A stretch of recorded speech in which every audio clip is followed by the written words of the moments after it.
اللہ رب العزت نے 18ویں پارے کے شروع میں جو مومن کی 10 صفتیں بیان کی ہیں وہ بہت اہم ہیں۔ اللہ رب العزت نے ارشاد فرمایا قد افلح المؤمنون، بے شک ایمان والے کامیاب ہو گئے۔ تو اللہ رب العزت نے اس آیت میں ایمان والوں کو کامیاب ذکر فرمایا، اور پھر یہ جو افلح کا لفظ ہے عربی لغت کے اعتبار سے یہ بہت وسعت رکھتا ہے۔ یعنی ایک تو ہے کہ اس بات پر عمل کیا تو تجارت میں کامیاب ہو گئے، اس بات پر عمل کیا تو کھیتی باڑی میں کامیاب ہو گئے، اس بات پر عمل کیا تو اپنے اسکول کی پڑھائی میں کامیاب ہو گئے۔ مگر یہ جو افلح کا لفظ عربی زبان میں ہے، اس کے بارے میں لغت عرب میں لکھا ہوا ہے لیس فی کلام العربی کلمۃ اجمع من لفظۃ الفلاح لخیر الدنیا والآخرہ۔ فرماتے ہیں کہ پوری عربی زبان میں لفظ فلاح سے زیادہ کوئی ایسا لفظ نہیں ہے جو دنیا اور آخرت کی تمام کامیابیوں کو شامل ہو۔ یعنی افلح کا لفظ ایسا لفظ ہے جس میں دنیا کی ہر کامیابی ہو اور آخرت کی ہر کامیابی ہو، تب اسے کہا جاتا ہے افلح۔ اور اللہ فرماتا ہے مومن کامیاب ہو گئے، فلاح پا گئے۔ یعنی ایمان والے اس عربی زبان کے لفظ کے ترجمے کے اعتبار سے ایمان والے دنیا کے ہر میدان میں اور آخرت کے ہر میدان میں کامیاب ہو گئے۔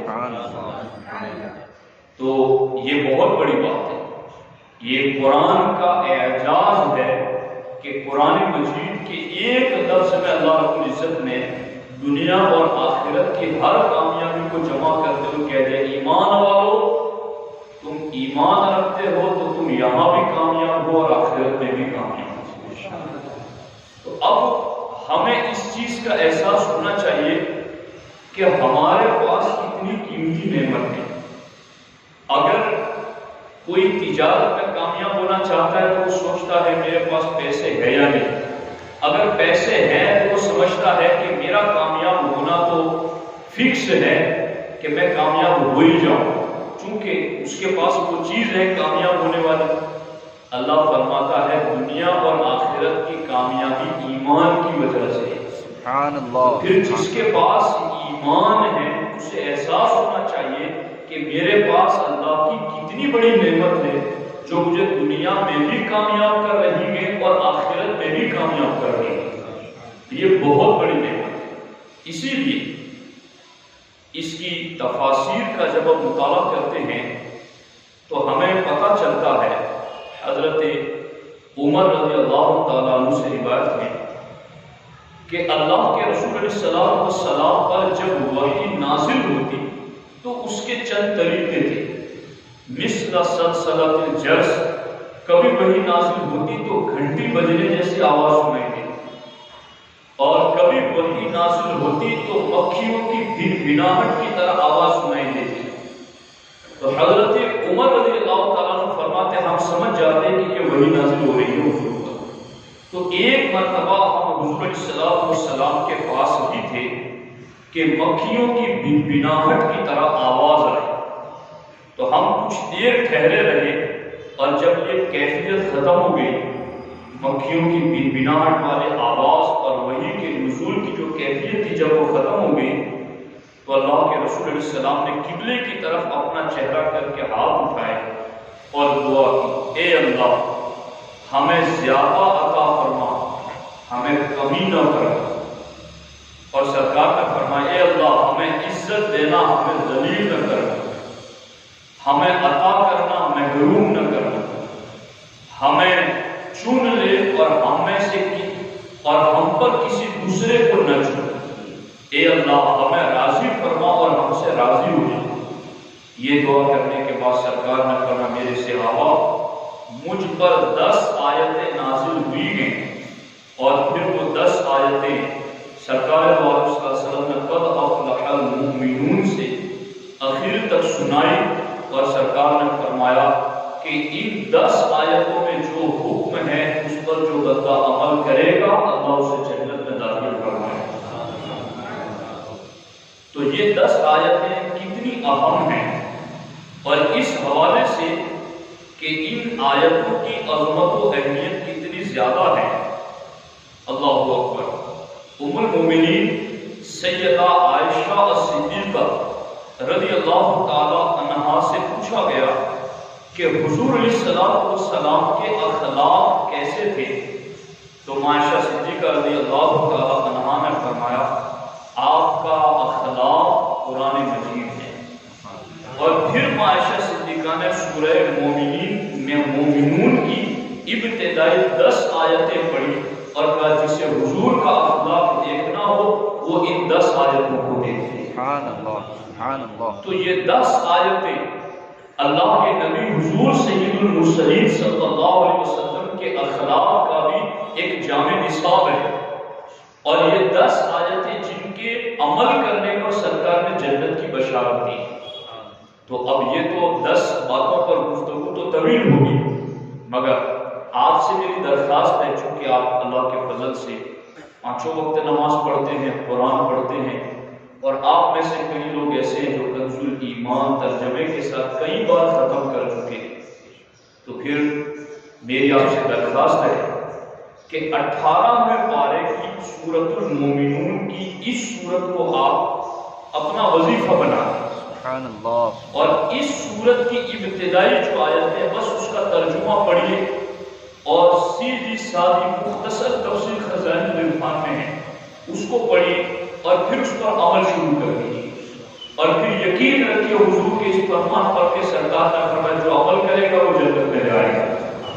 بس چونکہ بہت لمبی باتیں لوگوں کے ذہن میں رہتی ہیں اور بہت کچھ چھوٹ جاتا ہے یاد رکھتے رکھتے، تو یہ ایک مختصر نصاب ہے، 1 صفحے، اور اللہ کا کلام اس کا ترجمہ اور اس کی تفسیر مختصر، بس اس کو پڑھیے اور اس کو نصاب بنا لیجیے، اپنی زندگی کا نظام بنا لیجیے کہ ہم نے بس ان آیتوں پر عمل کرنا ہے، اور پھر ان آیتوں پر عمل کرنے والے کے لیے اور بھی کتنی زیادہ بشارتیں ہیں اس کا اندازہ آپ اس بات سے لگا سکتے ہیں کہ حضرت امام عبد الرزاق پر امام ابن جریر نے حضرت قتادہ سے یہ تفسیر نقل کی ہے کہ حضرت کعب احبار رضی اللہ تعالیٰ نے کہا کہ اللہ تعالیٰ نے اپنے دستے قدرت سے صرف 3 چیزیں پیدا فرمائی۔ اللہ تعالیٰ نے اپنے دستے قدرت سے، جیسا کہ اس کی شان کے لائق، 3 چیزیں پیدا فرمائی ہیں۔ ایک تو اللہ رب العزت نے حضرت آدم علیہ السلام کو اپنے دستے قدرت سے پیدا فرمایا، خلقتہ بیدی، سبحان اللہ، سبحان اللہ۔ میں نے آدم کو اللہ فرماتا ہے اپنے ہاتھوں سے پیدا فرمایا، جیسا کہ اس کی شان کے لائق، اپنے دستے قدرت سے پیدا فرمایا۔ اور تورات کو اللہ نے اپنے دستے قدرت سے لکھا، سبحان اللہ، سبحان اللہ۔ اور تیسری چیز جنت العدن کو اللہ نے اپنے دستے قدرت سے پیدا فرمایا، جنت العدن۔ اور یہ جنت العدن کیسی ہے، اور اس جنت العدن کو اللہ رب العزت نے کیسے لگایا، اللہ اکبر۔ اس سلسلے میں حضرت عبداللہ ابن عباس رضی اللہ تعالیٰ عنہ سے روایت ہے کہ اللہ تعالیٰ نے جب جنت العدن کو پیدا فرمایا تو اس میں اس کے درختوں کے پھل لٹکا دیے، یعنی آپ اگر کسی باغ میں جائیں گے تو آپ کو وہ باغ بڑا پیارا لگے گا جس میں درختوں پر پھل لگے ہوئے ہو اور پھل لٹکے ہوئے نظر آئیں، چاروں طرف سے پھل، قطوفہا دانیہ، قرآن مجید میں یہ لفظ ہے کہ وہ خوشے لٹک لٹک کر نیچے آئے۔ تو اللہ رب العزت نے جنت العدن کو پیدا فرمایا تو یوں درخت لگائے کہ اس کے پھل لٹک گئے، اور اللہ رب العزت نے اس میں نہریں جاری کر دی۔ اور پھر کیا ہوا، اللہ اکبر۔ اللہ رب العزت نے، سرکار فرماتے کہ اللہ تعالیٰ نے جنت العدن میں ایسی ایسی نعمتیں پیدا فرمائیں جنہیں نہ کسی آنکھ نے دیکھا، نہ کسی کان نے سنا، نہ کسی انسان کے دل میں ان کا خیال تک آیا۔ ایسی نعمتیں پیدا فرمائیں۔ اور یہ جو جنت کی مثال بیان کی جاتی ہے کہ اس میں دودھ کی نہر ہے، تو یہ ٹھیک ہے کہ دودھ کی نہر ہے، شہد کی نہر ہے، من عسل مصفى، کہ جنت میں پاکیزہ شہد کی نہر ہے، پاکیزہ شراب کی نہر ہے اور دودھ کی نہر ہے، مگر اس کی حقیقت کیا ہے؟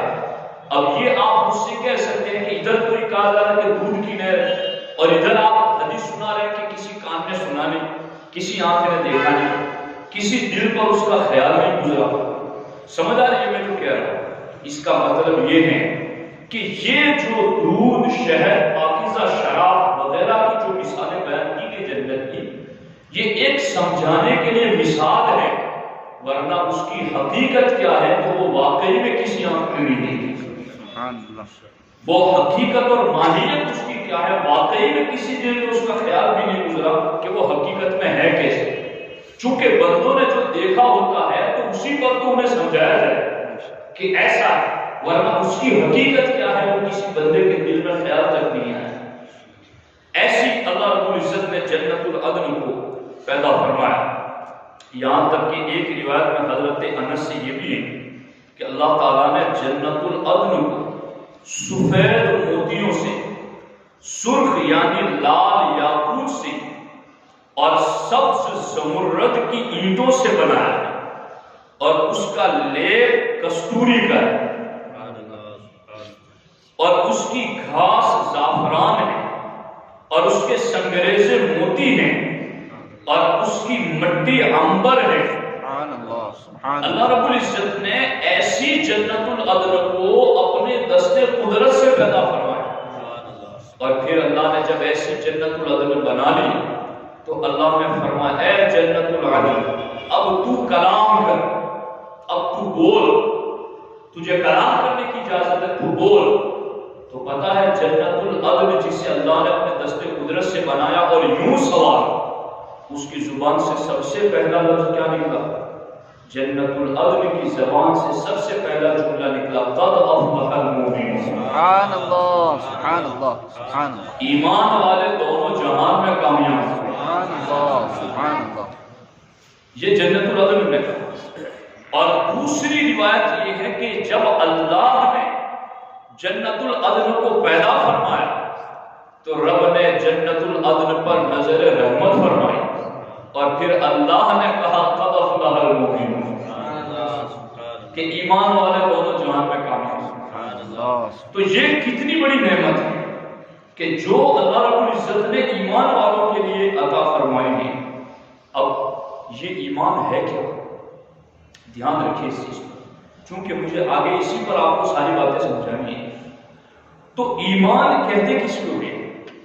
ایمان کوئی وزنی چیز نہیں ہے، ایمان کوئی ناپی اور تولی جانے والی چیز نہیں ہے۔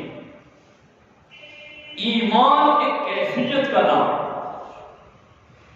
اور وہ کیفیت جیسے، اس کو میں کیسے سمجھاؤں، جیسے آپ خوش ہیں تو خوشی کی ایک کیفیت ہوتی ہے، ایک حالت ہوتی ہے خوشی۔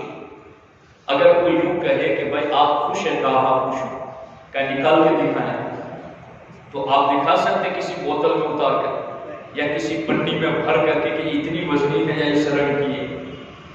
آپ غم میں ہیں اور کوئی کہیں کہ غم دکھائیں کتنا، پاؤ سے ہے یا کلو ہے یا کس رنگ کا ہے یا کتنا لمبا چوڑا ہے، تو آپ نہیں بتا سکتے۔ بس یوں ہی ایمان ایک کیفیت کا نام ہے۔ وہ کیفیت کیا ہے؟ وہ کیفیت یہ ہے کہ بس اس بات پر دل سے یقین رکھا جائے کہ خاتم الانبیاء صلی اللہ علیہ وسلم اللہ کی بارگاہ سے جو کچھ لے کر آئے وہ حق ہے۔ یہی ایمان ہے۔ سبحان اللہ، سبحان اللہ۔ یہی ایمان ہے۔ التصدیق بما جاء به النبی صلی اللہ علیہ وسلم، کہ اللہ کے رسول علیہ السلام اللہ کی بارگاہ سے جو کچھ بھی لے کر آئے بس میری آنکھیں بند ہیں اور میرا دل اس پر مطمئن ہے. بات ختم. یہ ہے ایمان. یہ کیا ہے؟ ایمان. اب یہ بات تو بڑی آسان ہے کہ مولانا چلو یہ تو ہم مان لیتے ہیں کہ اللہ کے رسول علیہ السلام جو کچھ بھی لے کر آئے ہمارا دل اس پر مطمئن ہے اور ہم یقین رکھتے ہیں، ہم مومن ہیں. مگر ساتھیوں یہ جو کیفیت ہے نا، کیفیت یہ ہمارے اور باقی مسلک کے لوگوں میں، مسلک مطلب حنفی شافعی کی بات کر رہا ہوں، بدعقیدوں کی، تو ہمارے اور احناف اور شوافع کے درمیان ایمان کی کمی زیادتی پر بحث ہے کہ ایمان گھٹتا بڑھتا ہے. تو ہمارے یہاں ایمان گھٹتا بڑھتا نہیں ہے، ایمان کی کیفیت گھٹتی بڑھتی ہے. جیسے خوشی ہے تو کسی کو زیادہ ہے کسی کو کم ہے، مگر کوئی کمی زیادتی تول کے نام بھی بتا سکتا ہے؟ نہیں بتا سکتا. اسی طریقے سے ہمارے یہاں ایمان کیفیت بسیط کا نام ہے مالا جز الگ، جس کا جز نہیں ہے، جس کی تجزی، جس کو کاٹا بانٹا اور توڑا نہیں جا سکتا، ایمان اسے کہتے ہیں.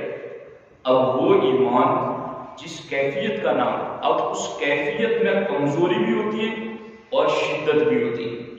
تو اس کیفیت میں جب کمزوری ختم ہو جائے اور اس میں شدت اور اعلیٰ درجے کا یقین پیدا ہو جائے اس کیفیت میں، تو اسی کو ایمان کامل کہتے ہیں. یعنی ایمان کامل کیسا؟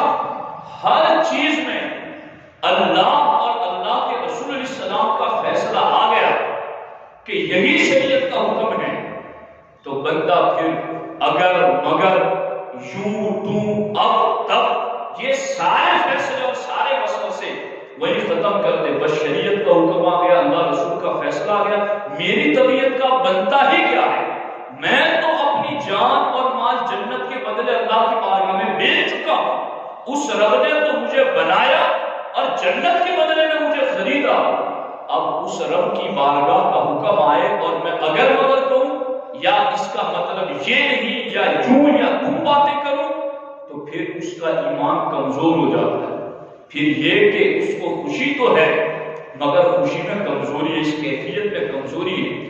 اور جس ایمان والے کو دونوں جہان میں افلاح کہہ کر کے کامیابی کی بشارت دی گئی، وہ مومن ہے جو سر افگندن، اسلام سر جھکانا، کہ ہر معاملے میں جب بھی اللہ رسول کا فیصلہ آ جائے وہ اپنی عقل کو، اپنے دل کو، اپنے دماغ کو، سب کچھ کو شریعت کے ہر حکم کے سامنے جھکا دے، اس کے مطابق عمل کرے، اسی کو ایمان کامل کہتے ہیں.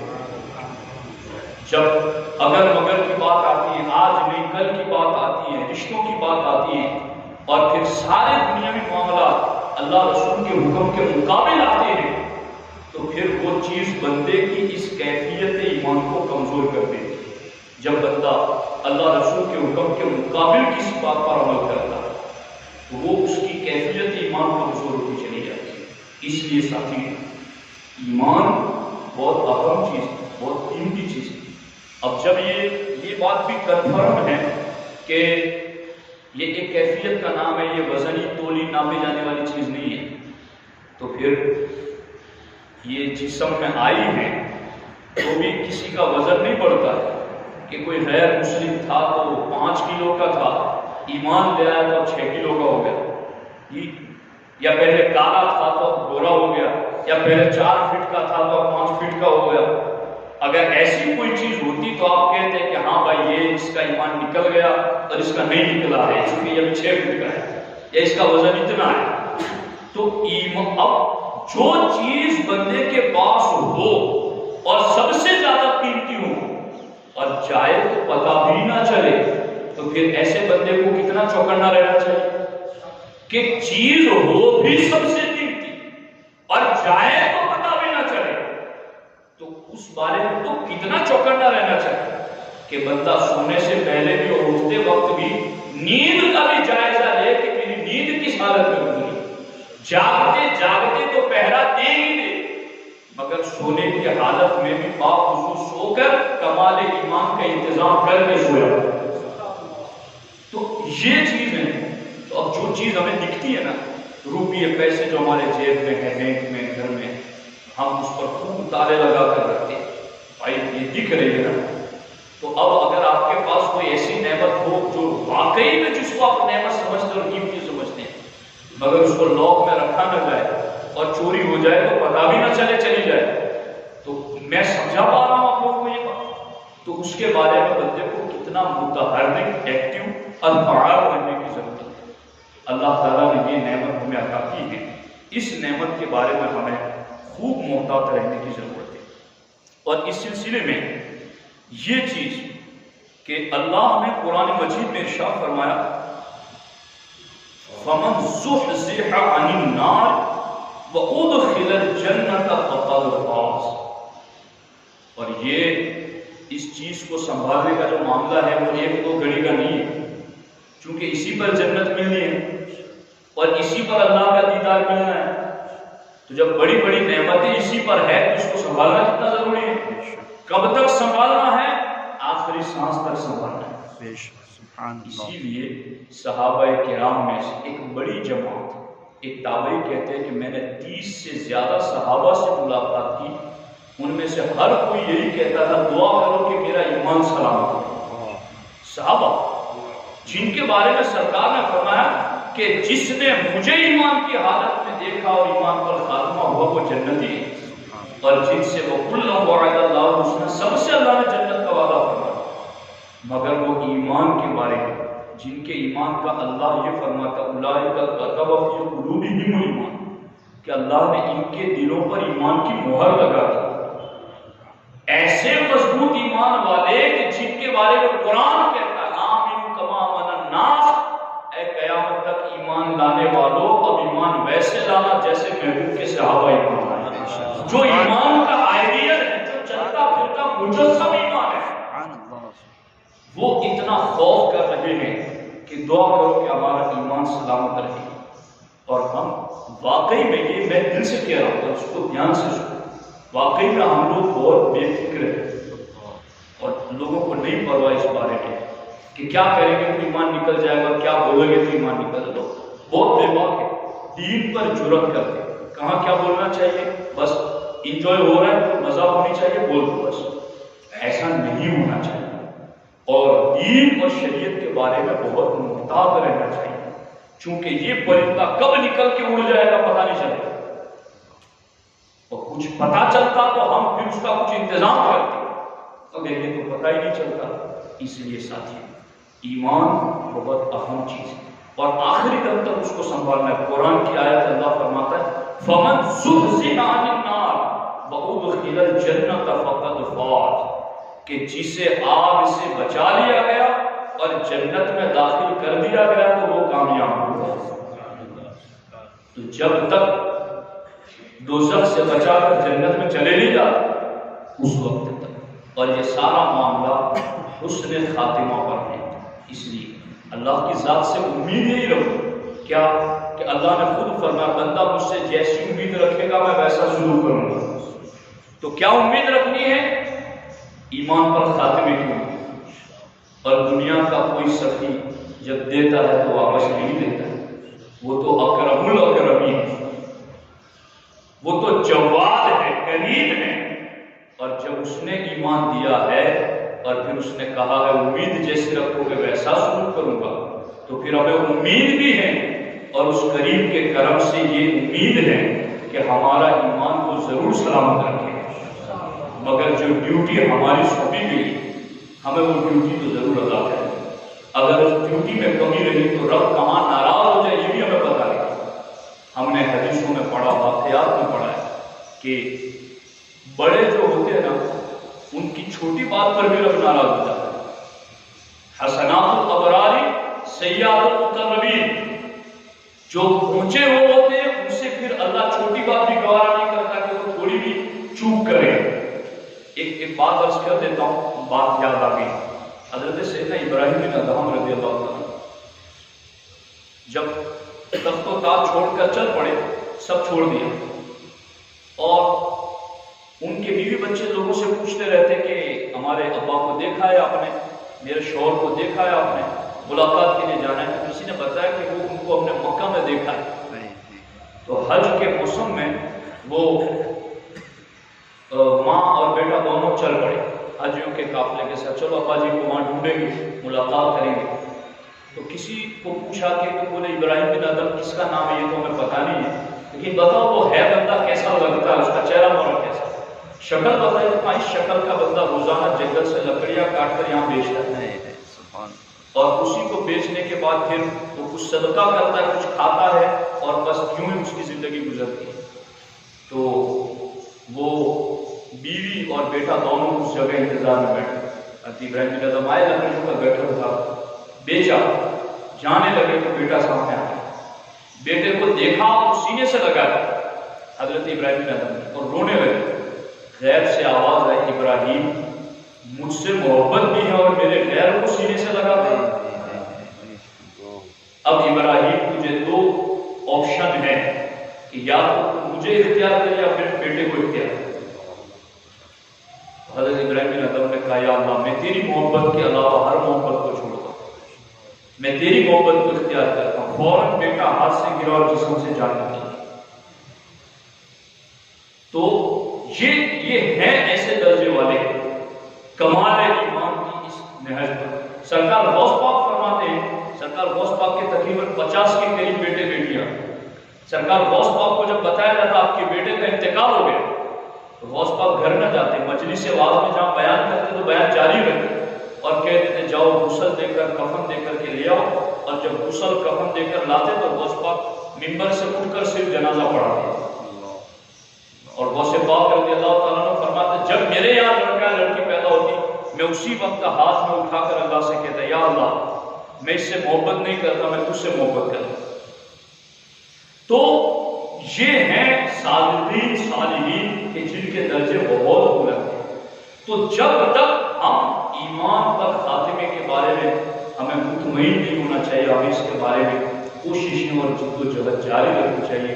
اب یہ ایمان سلامت کیسے رہے گا، کیا کریں، کون سی بارڈر لگائیں، کون سی باڑ لگائیں کہ یہ درخت محفوظ رہے اور کسی طوفان کی یا کسی جانور کی کوئی نظر اس پر نہ پڑے اور یہ درخت سلامت رہے، اس کے لیے کیا کرنا پڑے گا؟